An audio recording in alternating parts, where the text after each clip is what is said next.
Hello, everybody. I am Silva Harapetian, and thank you for joining us for another episode. Today, I want to talk to you about the importance of story and the importance of our stories and our voices being heard on all platforms. And to talk about this is my friend joining us here, Peter Bahlawanian.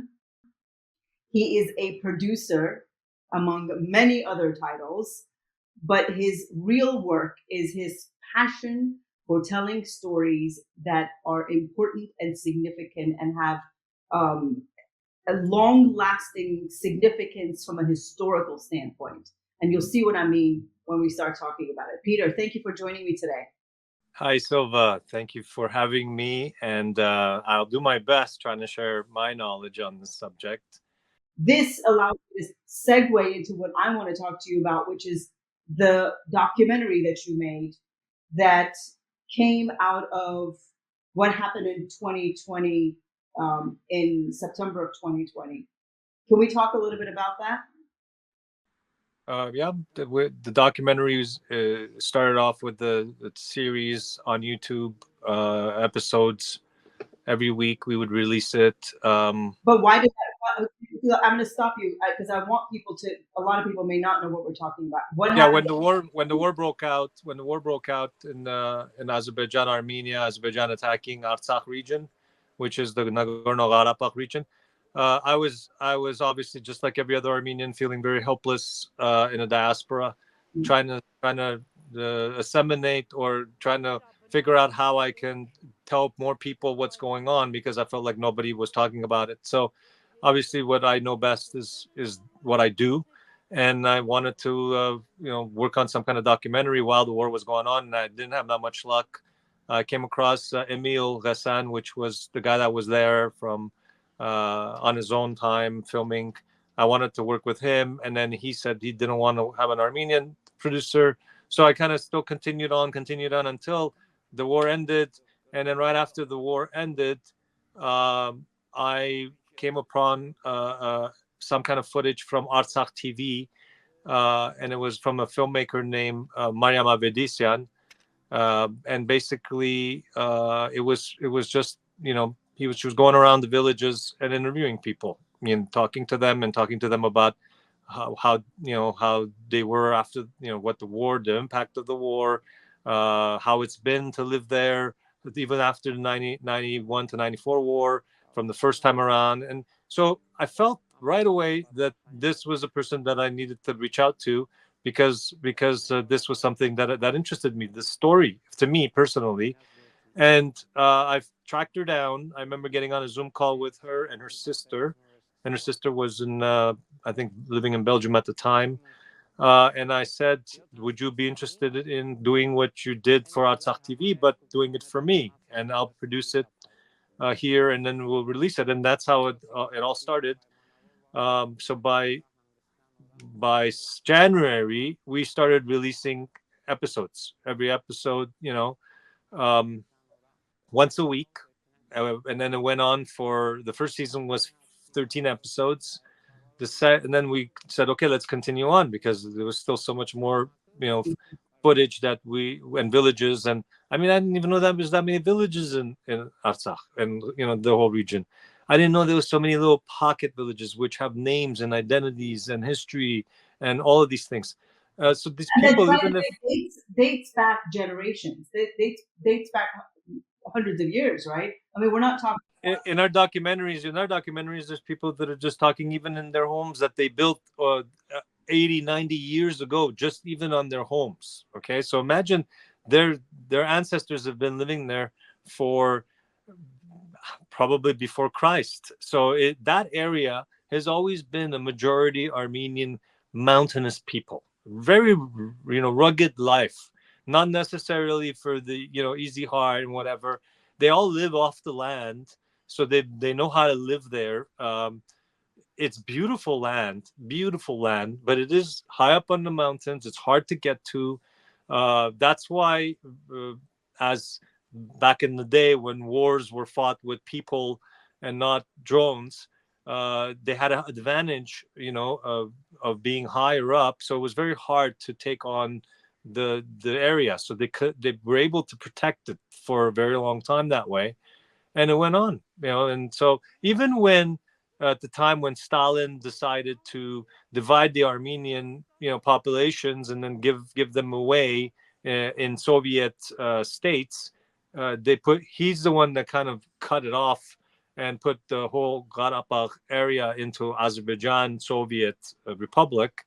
Mhm. Even then, the Armenians were the majority, and they stayed the majority throughout the whole time they were under the Azeri state.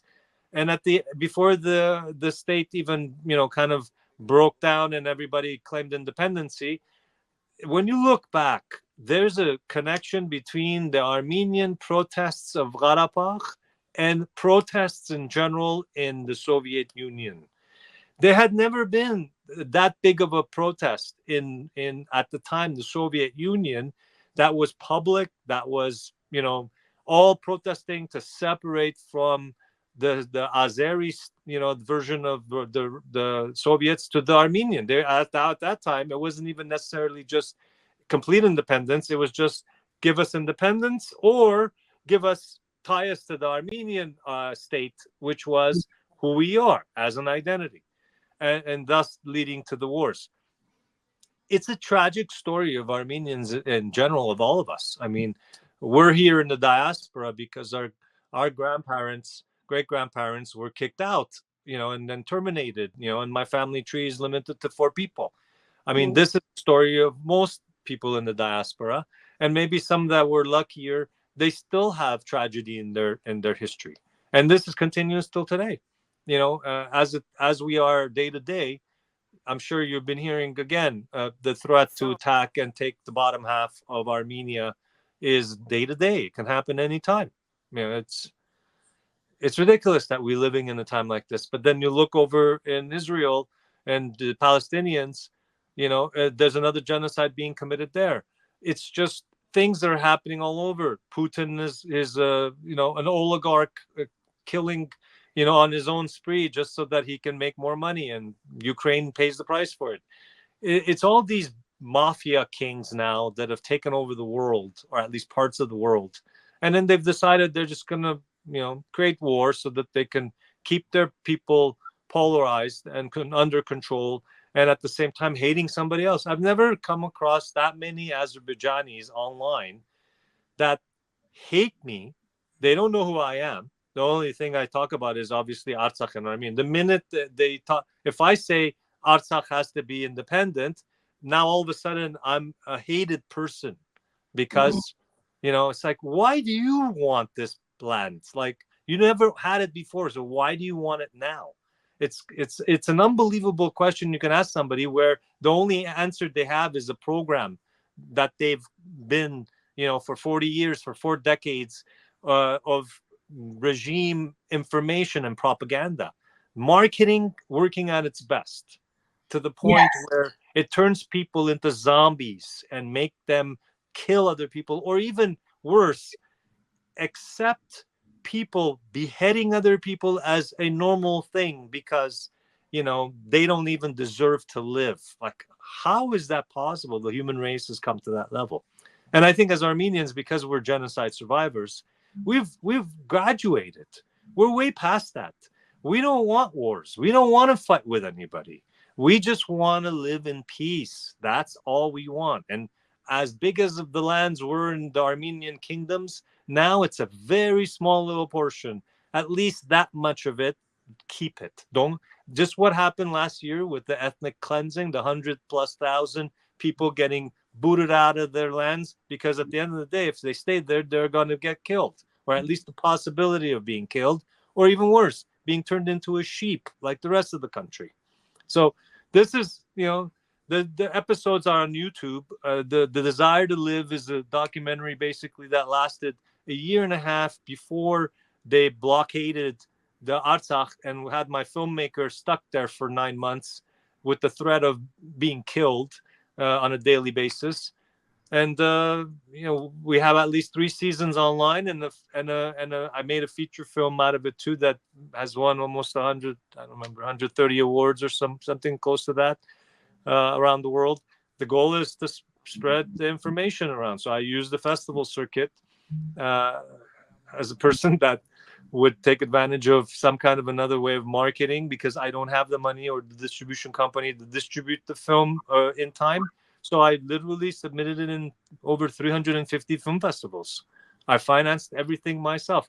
But luckily, we were winning awards, so we were getting invited to, or at least we're getting, you know, getting big discount codes, because every film festival has a film entry fee, and if you want to go in multiple categories, you're going to pay multiple fees, so it You adds up.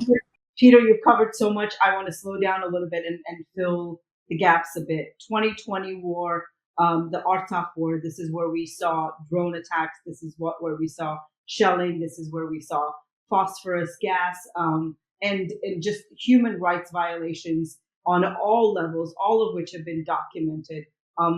Thousands of people died fighting this war, and many of the victims were women and children. And it was so difficult to watch in 2020 while we were all stuck at home during COVID, many of us helpless, not being able to do anything about it. And following that war, if you want to learn more, in addition to Peter's documentary, I have a 21-minute documentary that will put everything into context for you. And I urge everyone to do your own research. Don't just read one thing or watch one thing. Research multiple articles and read multiple things and watch multiple things, because what we're missing today is critical thinking and perspective and context to things. So don't take our word for it. Do your own research so that you understand exactly the complexity of the situation. Even though there's history and there's complexity, there is simplicity to this, right?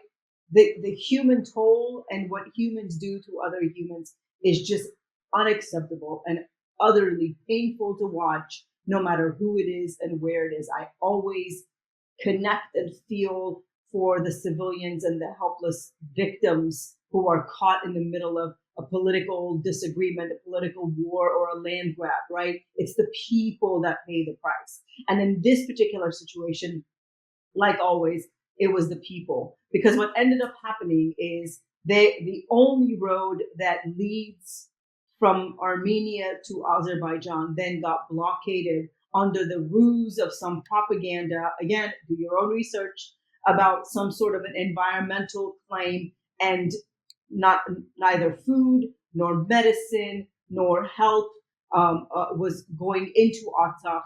People had no food. They were running out of. I mean, it was so bad for 9 months. People were isolated with no way to reach them. Not even humanitarian aid was going in. Not even the Red Cross was able to go in and check on people who needed medical attention that needed to leave. The circumstances were so challenging that when there was an opportunity for the road to be open, guess what happened? There was an exodus. More than 120,000 people who had lived there for generations fled the region. It was a massive exodus. It was a massive You're missing you're missing the one element at the end that pulled the trigger, was the assault. They did an assault for a day and a half that basically they killed a lot of the outskirt villages, wherever were in the homes, because those people would never left. Those people, the ones, especially the ones that we have on interviews on our camera, they would say that I have nowhere else to go. Some people had even left all their families in Yerevan because they don't want to come, but they went back to Artsakh because they can't live. They're old men, they're old women. They don't know anywhere else to go. Their loved ones are buried in the backyard or in the cemeteries nearby. They're not going anywhere. Those people, they got killed. And a lot of them at this point, we don't even know the count because there was no media at all. It was a complete blackout. There was nobody that was going in and out already for a period of time, so they didn't even know who was there and who wasn't there. Right. At this point, it was this a way of assaulting, the mental assault, the physical assault. The word went through because Stepanakert is the city, the massive, I would say probably holds about close to 100,000 people alone. And then the rest, the 20,000, is scattered around, the region in little villages. We had villages that had, 150 people living in there that we went in and we filmed and we archived. But they're farmers, they have lands, they grow their, stock or whatever, their honey, they're beekeepers. I mean, these are traditional, mountain people that have managed to live through the harsh environment, or for centuries basically. So they figured it out. Now at this point, the leaving for them might not be an alternative. They have nowhere to go. Even Armenia is a different land for them because Artsakh is all they know.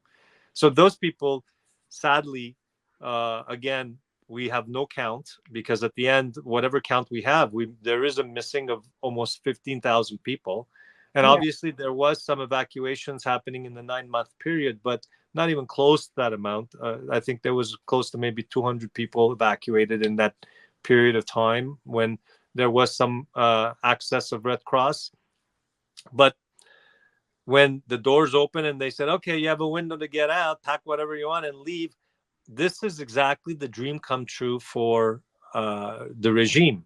And obviously a win without losing any Azeri lives, with a lot of the riches still left behind, because how much can you pack in a car, right? I mean, Right. and these people, some of them didn't even have cars, so they had to borrow their friends' cars, or they had to carpool with other people.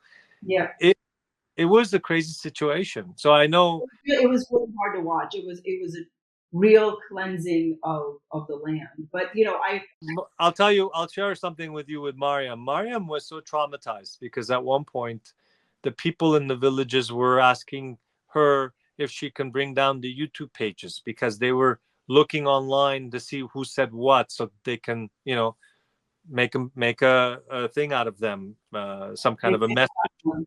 Yeah. So what happened is that Mariam was very messed up at one point while she was behind the blockade, and I can say right now she probably has PTSD for sure, dealing with whatever she had to go through, and she's completely turned off with the whole documentary thing. She doesn't even want to be involved anymore with doing any of it, because she doesn't see, how it can affect anything. I do, obviously, because uh, I see the power of whatever we accomplished.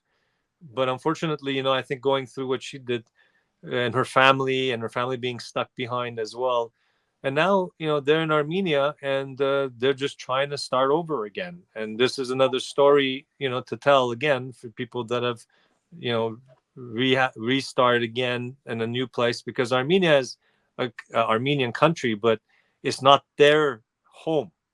yeah, Their home was Artsakh, so it's still something that people have to figure out. And then I think the problem now is that the same thing's happening over again, and their goal is to take the bottom half of Armenia, and just take it because they can, and kill us. Whoever dies on the way, they're just casualties of the war.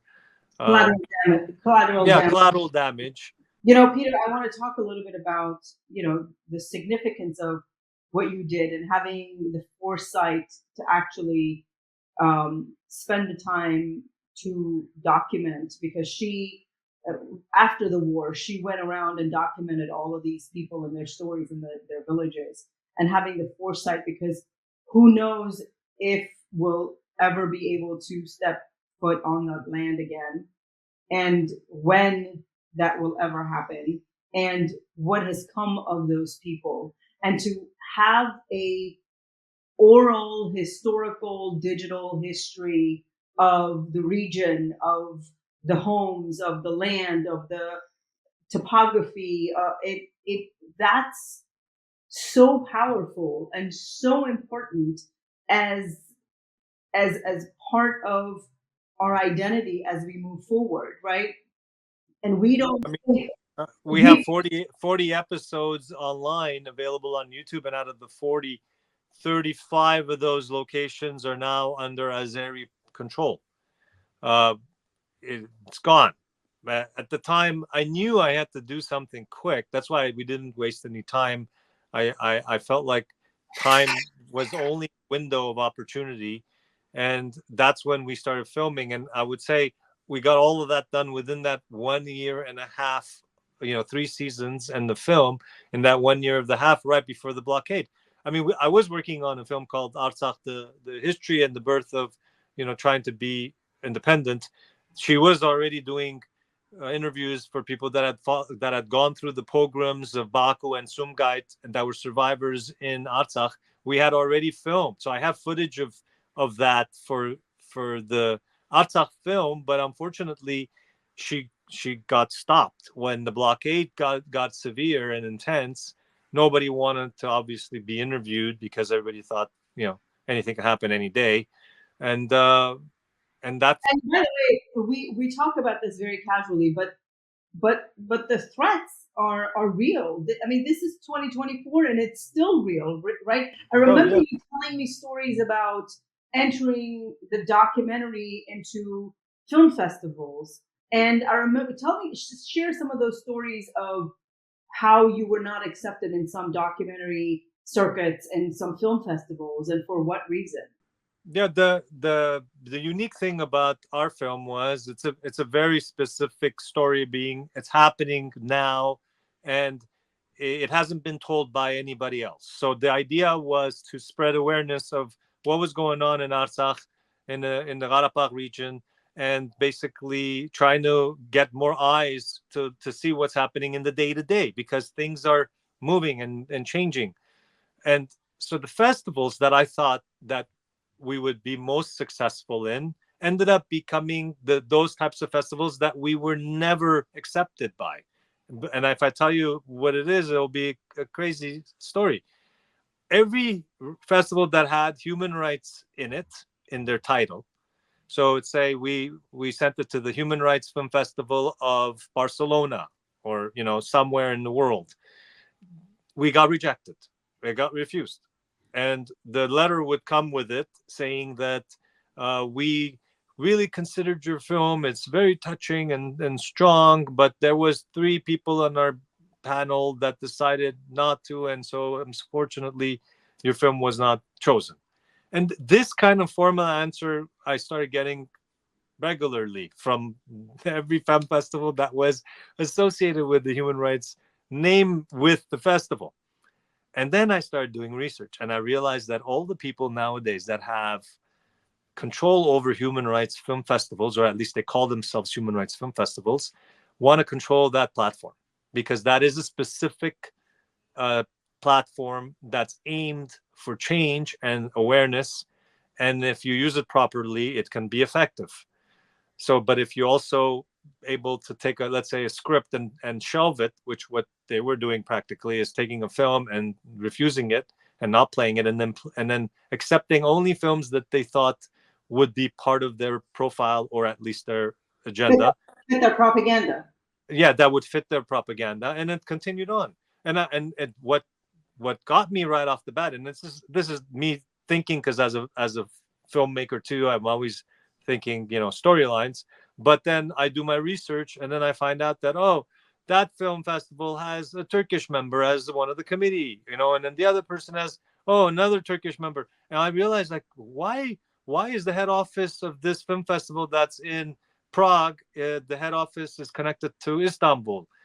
And all of a sudden, ding ding ding, the Turks jumped on this wagon a long time ago.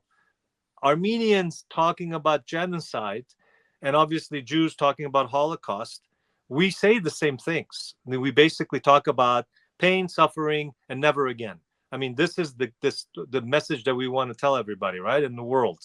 Mm-hmm. And the Turks, which, if let's say, if the Nazis existed, they would have probably took control of all the human rights film festivals, because they wouldn't want their crap to be shown on any of the festivals. And I think the Turks have done the same thing. They're super smart when it comes down to films and telling their story, or at least rebranding themselves and telling the story to the world properly.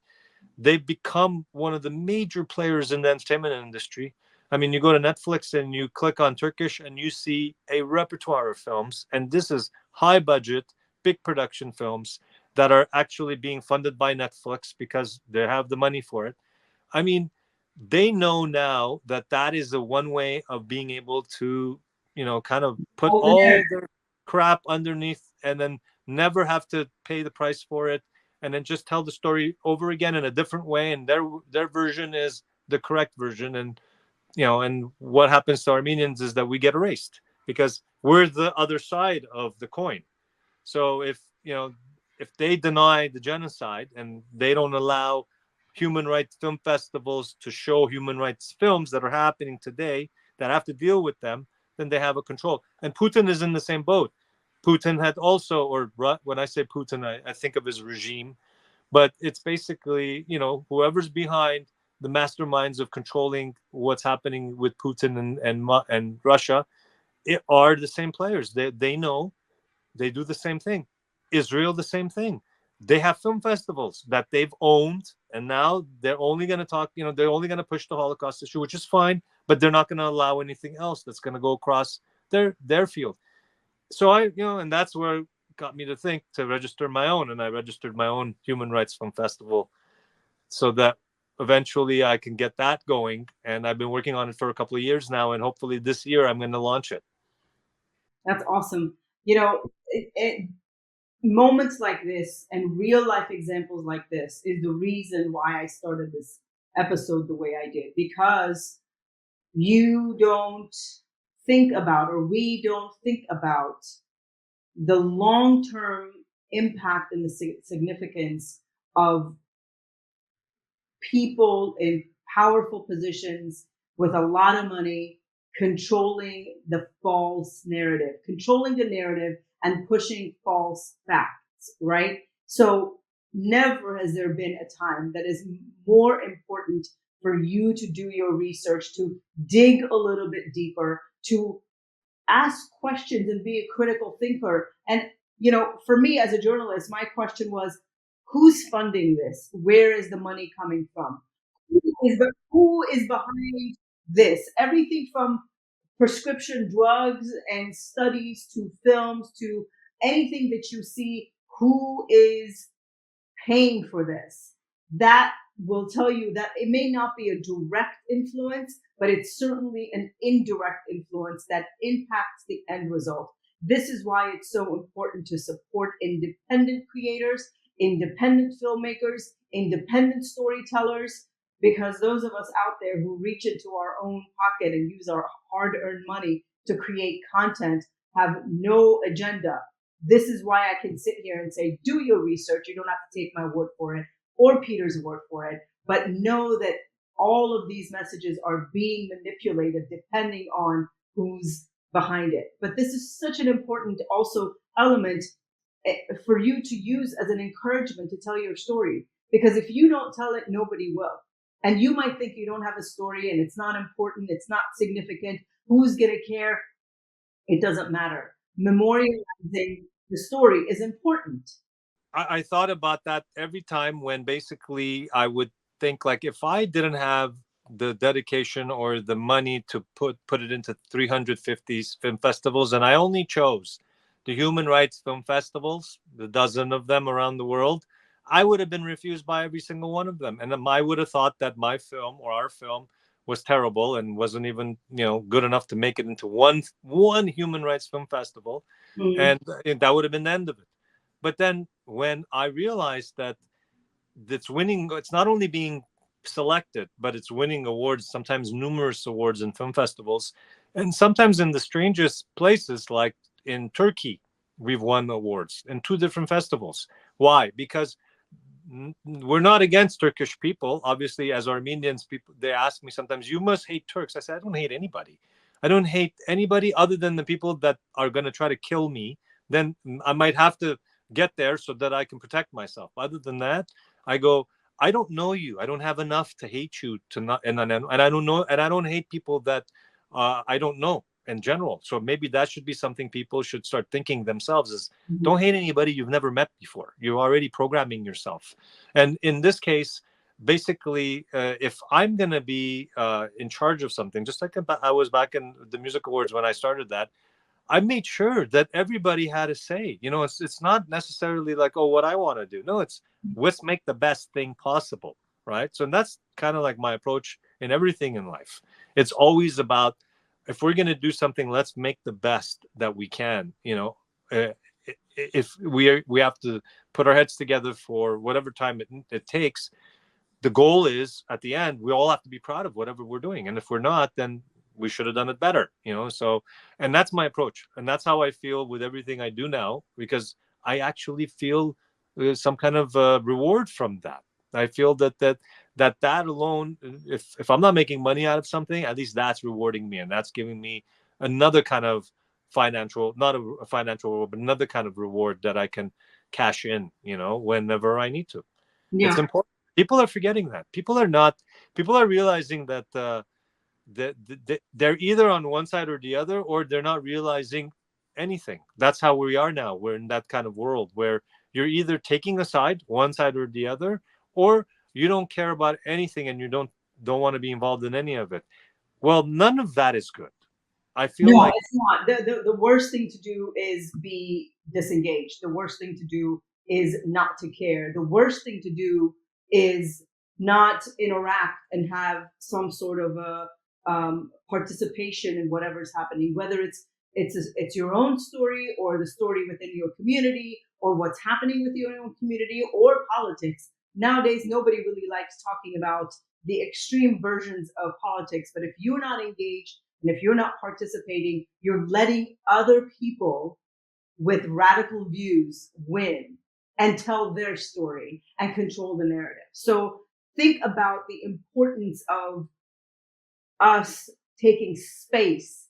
That's what I really want. I want people who have traditionally been muted and whose voices have not been heard and whose stories have not been told to learn and have the confidence and feel empowered to take space and be loud about who they are, what they want, and where they come from. I want to tell social justice stories. I want to tell humanitarian stories. And I think there's room and space to talk about these things openly for more than 30 seconds. And I hope that this has been an encouraging and inspiring conversation for you. You've learned a few things. Even if you're not Armenian, we hope you found value in some of the lessons that we've learned as we navigate through some propaganda, some challenges, and having our stories told and our identities reaffirmed. Peter, is there anything else you want to add?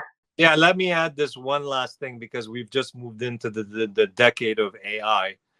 It's going to get harder, believe it or not, to distinguish what is real and what's not, and it's going to get harder to figure out what really happened and what has been rewritten for you to think this has happened.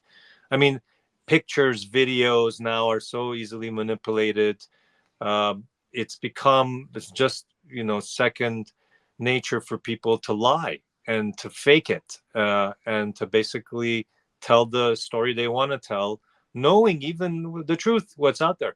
So I just think that it's going to be important for people to, like you said earlier, critical thinking is going to have to do a comeback for the human race, because in the last few decades it's sort of gone away, and we've been thinking about stuff that don't really mean anything, and it wastes our energies and time and our resources, and then all of a sudden we're in a situation, and now all we're thinking about is that situation. And that's what happens. Life, that's the way this works. If we're aware of what's going on, and we are believing in certain things that we want to hold high on our list, like integrity, humanity, love, peace, things that, when you look at two neighbors and there's a solution, one of the solutions or options shouldn't be killing each other or war. That should never be an option. There should always be the solution that has the one that doesn't kill each other or kill the other. I mean, this is where we are now as humans. We have to make that real decision moving forward, and figuring out if that's something that we actually want, because we can easily die in a few generations if this continues. We'll kill each other, and there'll be the end of that. And there won't be no world anymore. We're trying to think about nature. Nature's not going to kill us. We're going to kill each other way before nature is going to turn on us, and all the water, all the glaciers going to melt. You know what? I don't even think of that anymore. Yeah. I just think about how a country neighboring another country should start thinking about how they can work together instead of trying to figure out how to keep each other apart. Just even just not go far. They're off of the face of the earth because of the way they look and sound and Absolutely. And what they even believe. in the United States and Mexico, I mean, there's always this argument about building a wall or keeping people out. There's another solution. There's always a better solution than just creating a division. So, and we're smart enough to figure out that solution. If somebody would ask me for my opinion, I'd give them quite a bit of few options that had nothing to do with murder or killing or and then maybe it'd help us with the drug trafficking and all the fentanyl that's being sent over into the United States. That will be another episode. So that's another episode. That's another conversation for another time. It was definitely a pleasure sharing all these memories with you, and I'm happy that you were part of a bunch of them, a lot of them, and a lot of good ones. And we were together for so long. And look, we're still since 1998, we're still working together and doing things, and we're both active.